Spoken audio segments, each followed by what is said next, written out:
Friends, welcome back to our channel మా ఇంటి రుచులు. నేను మీ స్మార్ట్ విజయ.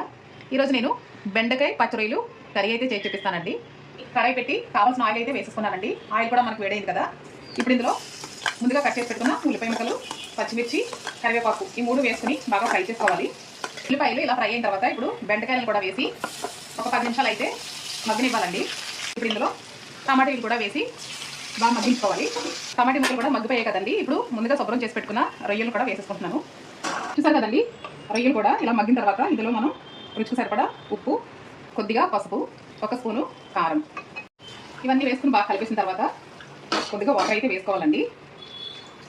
ఇప్పుడు మనం దీన్ని మూత పెట్టేసుకుని మీడియం ఫ్లేమ్లో పెట్టుకుని ఒక 10 నిమిషాలు అయితే ఉడికించుకుందామండి.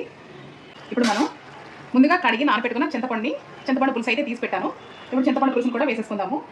చివరిగా మనం కట్ చేసి పెట్టుకున్న కొత్తిమీరని చల్లేసుకుందాము. బెండకాయ పచ్చిరొయ్యల కర్రీ అయితే రెడీ అయిపోయింది. Thanks for watching. బాయ్ అండి.